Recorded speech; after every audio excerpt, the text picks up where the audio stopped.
everyone. Welcome. Thank you for joining us for another episode of Inside the Message. And we're back again. Happy New Year to you. Happy True You. Happy True You. Yeah, Happy New Year. So if this is your first time, I'm Brother T, and this is my beautiful wife, Rev René. Hello. And this is Inside the Message. And what we do on this episode of our YouTube channel is to talk about your talk this past Sunday. Yes. Happy True You. Happy True You. Okay. With a subtitle, Happy Now. Happy Now. Well, it was a fun message, and I really enjoyed listening. Well, thank you. Yeah. Glad. So you talked about your spiritual journey and ministry and what you've been doing and kind of what we've been doing over the last few years. Yeah. And so the question I have is, who's the real you? Wasn't there a song, Will the Real You Stand Up? Or I don't know. Maybe there is. Yeah. And so who the real me is, and all of us, is the true self, the divine identity that we are. And so I talked about the idea that we are all infinite beings, that our true nature is what I would call the Christ nature or the Christ principle, which is that we are beloved emanations of God, the child of God, the son, daughter of God, of all that is. And so what we are is spirit first and foremost. And we as spirit are on this evolutionary journey of expanding and awakening more and more to the truth of who we are. And we come into this experience of having being form in a human body and in this landscape of humanity. And what I shared in the message is that, all of the trials and tribulations of, 2020 and of our whole life experience has been perfectly designed. There's a collective design. And there's an individual design. So we each have individual and unique challenges and opportunities in our lives. And that when we can view everything as an opportunity to remember our truth and to awaken, we see it as a curriculum, if you will. I talked about it being a curriculum and that we're in school. And the whole purpose of being here isn't to, get your 401k to a certain level. It isn't to retire, isn't to have great feats in the world, although all of that might be part of the experience. But the real purpose here is to awaken to our true identity and to live our experience from that. And so what that means is that we're free, we're unlimited, we're not confined by the world of form or the effects of the world, that we have a dominion over our thoughts and that we can choose our thoughts and our belief system as we come into awareness of what those beliefs and thought systems are. And the challenges that we have in our life tend to give us those opportunities. Gee, what do I really believe? Do I really believe in a diagnosis, or do I believe that life is eternal? Do I really believe that I can experience loss in the world when an individual passes away or a relationship ends? Or do I really believe that there is no loss truly and that there is only gain? So life really presents itself in a manner in which every moment we're actually having the opportunity to really practice what it is that we teach here at True Thought. And as we do so, really test, if you will, the level of our belief system. So it gives us an opportunity. Boy, I'm really hung up on something here. I really believe that I can be betrayed or that I can be hurt or harmed in some way. And the event that I have attracted gives me the opportunity to really assess that. So Does that make sense? It makes a lot of sense. We've talked about the split mind to some degree. Mm-hmm. And so we talk about the ego self and the true self. So are we trying to fix the ego self? I mean, it's, you're talking about several beliefs and several ways of being. Mm-hmm. Is that what we're doing to kind of fix the personality ego self? Are we working on the ego self here? I mean, or are we trying to make the true self happy? Yeah, I love the question. Really great question. So I think a lot of many of us on the spiritual pathway may have been attracted to it because we thought we were going to make our life better in certain ways, when in reality, it's kind of lending itself to what Brother T is asking. We're trying to fix or improve the ego aspect, which is the mind of separation or the mind of fear. Or the personality self. And really, what we're not trying to do that. That is not what our goal is. Our goal is to realize that is an illusory self. It is a false self. It's a false identification. And we are turning from that and turning to and towards our divine self, our divine identity. And the reason I loved entitling it, Happy True You, which a dear friend, I got that from my friend Esther Nicholson, who texted me on New Year's, Happy True You. I'm like, oh my God, that's what we're about here at True Thought. We're about discovering you, but not the personality self, not the ego self, but the true self, the awakened aspect of self. Now, the personality and the body, all of those things are wonderful aspects of our experience that we've called forth. But those aspects of self surrendered to the divine self is what we're looking at. So we're not going to do away with body, at least right now, or personality, at least right now. I mean, those are tools in this experience that, when surrendered to the higher self, become perfect for what our desires are and for what our lessons are and our experiences are here. Okay, very interesting. So are we trying to make the ego happy and not the true self?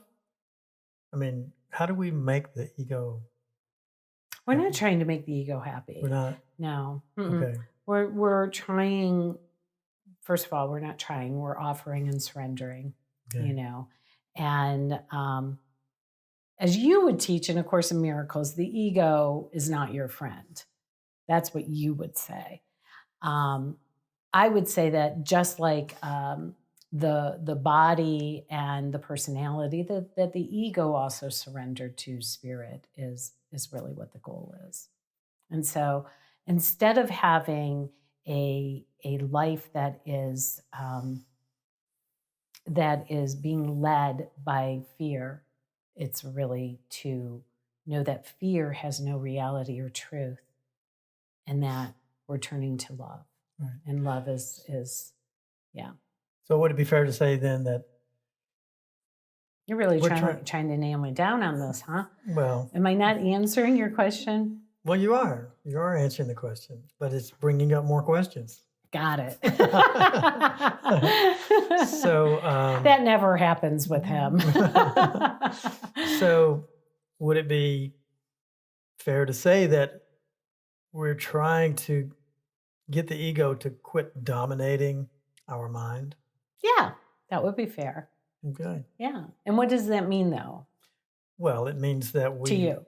Well, because there's two thought systems, mm-hmm. right? And you mentioned A Course in Miracles. And A Course in Miracles is a teaching by Jesus, if you're not familiar with that.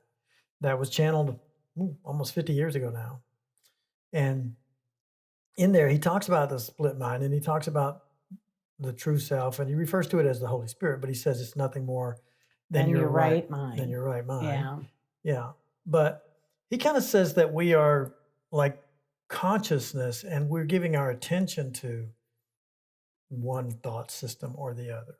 Mm-hmm. It's basically two thought systems. Mm-hmm. And so,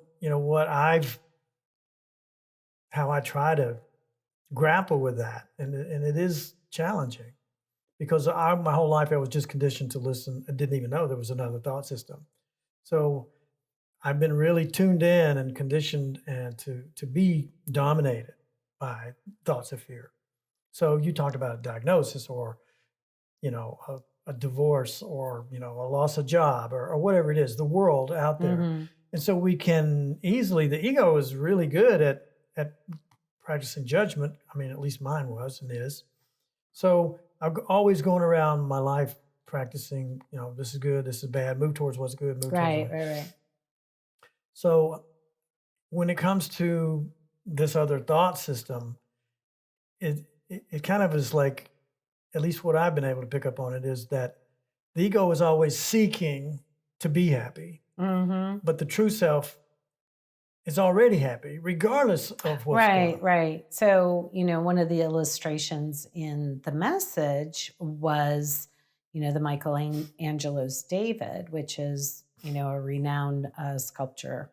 And I believe it's in Florence, Italy. And um, when asked how did he create it, he he removed from a solid piece of marble everything that was not the David. And so, he talked about 100% spiritual growth, development, and unfoldment is about letting go. And we we think of that particularly at the new year, right? We're letting go of 2020 and we're crossing the threshold into 2021 and we're releasing everything that no longer served us, which is really thought patterns. So like the sculpture, we're removing everything that isn't our true self, our divine self. And so what you're saying then is that yes, we really can't abide in two thought systems at the same time. There's a biblical scripture that says a house divided cannot stand. And even if you were to look at thought, there is only one thought that can occur in one instant. Now, the thing is, we're always back and forth, and so we're not consistent.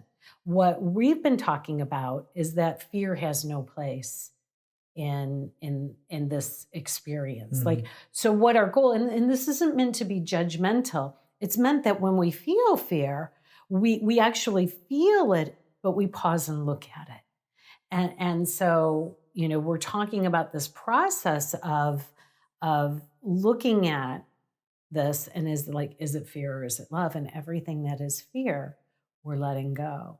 So that the David, so that the Tony, the Brother T, the Rev René, the true aspect of you can then be revealed. Right. And it's already there. So that's what you were saying, that the ego is always seeking to be happy, whereas our true self simply is, which is why the subtitle of Happy Now is so important, is that all of this occurs in the now moment, in the now instant. And so So was that Michelangelo who was the yeah, sculptor? yeah, So he was, another way of saying it is that he was removing the obstacles to the awareness of David. exactly. Yes, Yeah, the obstacles to the awareness of of David. the David, of Yeah, the Christ. yeah. And that's what we're doing. And so, this threshold of the new year then becomes this powerful time, not only because of the uniqueness that we perceive of 2020, but because collectively everybody's crossing a threshold into a new year together.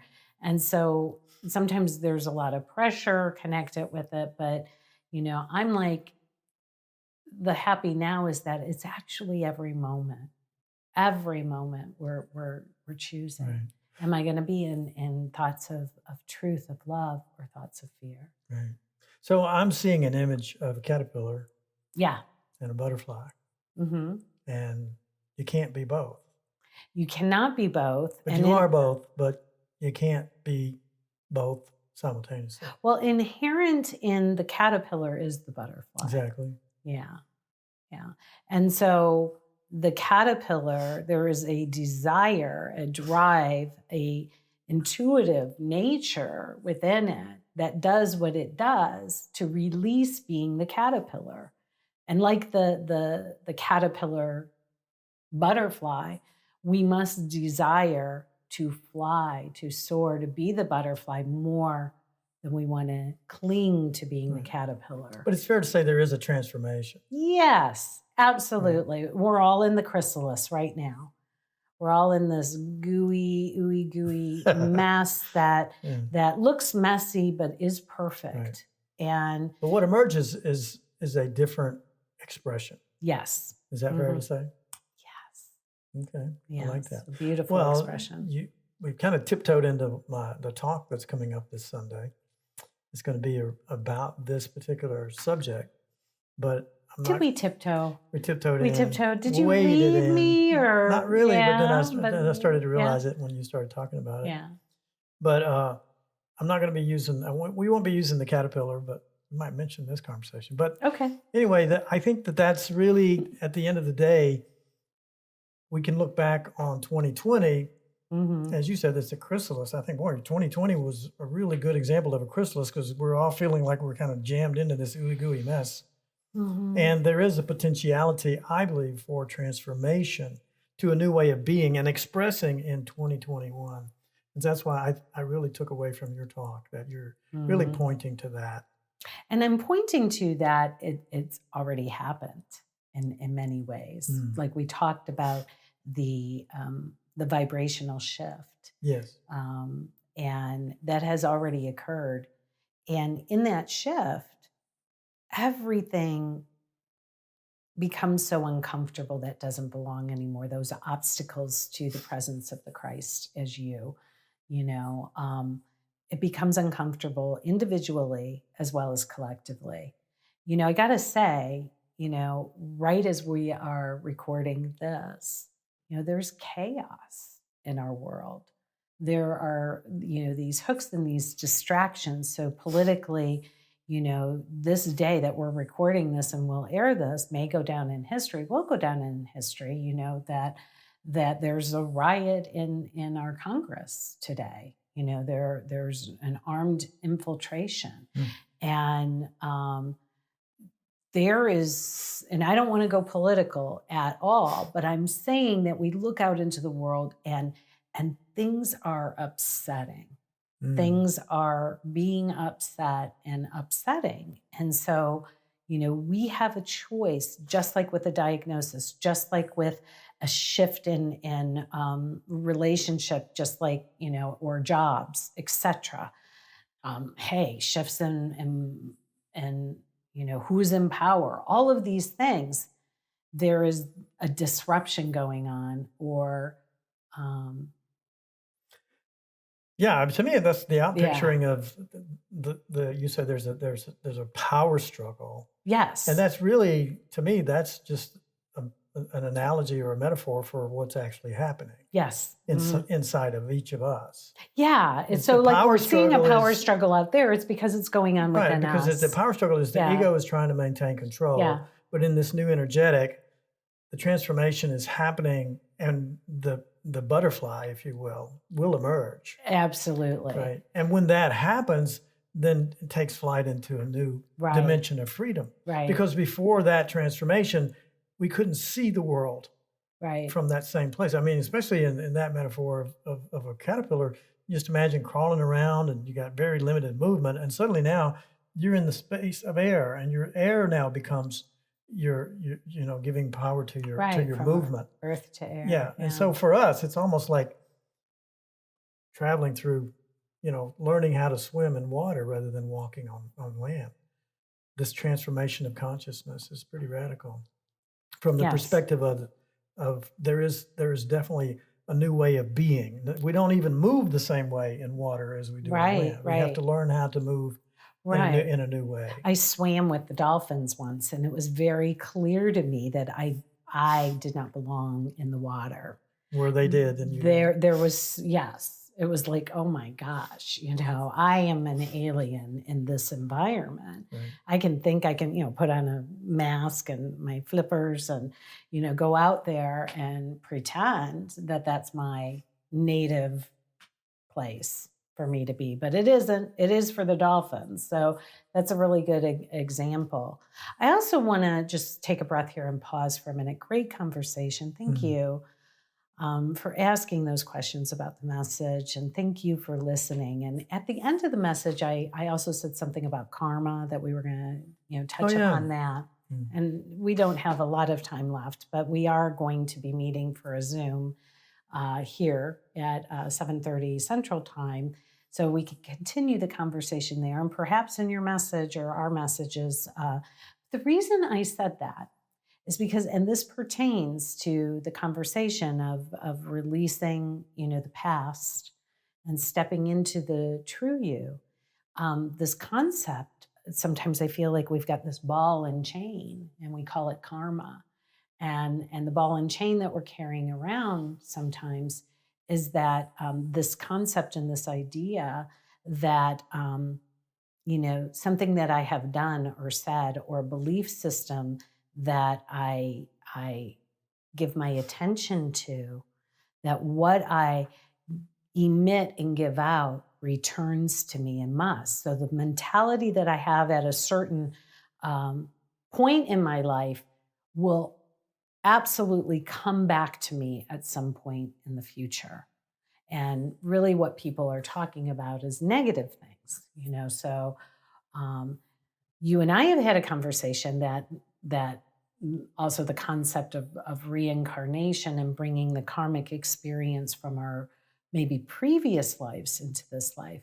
And what we wanted to share, what I just wanted to share, is that I think it's really important to look at how we think that operates in our lives, because when we're releasing the past, what we're really doing is forgiving ourselves. And when we achieve forgiveness, when we in the now moment can release the judgments of ourselves and others from the past, and releasing that judgment, see innocence and purity and wholeness, the karmic field collapses and we step into grace. And I just wanted to say that if anybody is bringing something from their past or something, that feels impossible to let go of, that there is a law, that karmic law operates at a certain level of consciousness. We're not saying that it doesn't. However, when you rise to the channel and mystic level of consciousness, you can begin to collapse time, collapse karmic effect, and slip into the grace that is always there, just like your true self is always there. And it is above the battlefield, if you will, of this transactional idea of how life works. Because what we know and what we teach is that the giving and receiving is one, and it collapses into the now. So that's a lot to end this conversation with. But I just wanted to honor that I felt like I wanted to talk about that. I think we can have more conversation and we can do that on the Zoom. Is there anything that you want to? Yeah, let's pick it up in our Zoom session coming up at the bottom of the hour. And because that's a lot to get into. And we'll be talking about it a lot more, because I think that there are lots of misinterpretations and of fear around the subject of karma, and let's get into that a little bit, because once we transcend fear, all healing is the moving away from fear. All miracles really are thoughts of love, and so moving out of that mind of fear is really important. And I think a misinterpretation, a misunderstanding, a misteaching that somebody's given us, a conditioning that we have about karma, can influence a lot of our choices and a lot of our decisions. And there's an evolutionary idea that is going on here that evolves this concept for us. Absolutely. It was the traditional ways of viewing it have been helpful to us. Absolutely. And we can track it with our levels of consciousness. Right, do that. Definitely. So we'll get into that a little bit. And we hope you guys will join us. We hope you will join us in our Zoom session this evening. So I learned something new. That I can be on this side. Because Tony's on that side today. And I was like, I don't know if I can do it, because I'm always on that side. So change is possible. I didn't even notice it once we started. Yeah. Next time I'll just have to do up my hair on this side. I had it all ready for this view, but hopefully this view's okay. So we're so grateful that you're with us. Yes, Thank we you are. so much. We love you. Yeah. Happy New Year. Happy True You.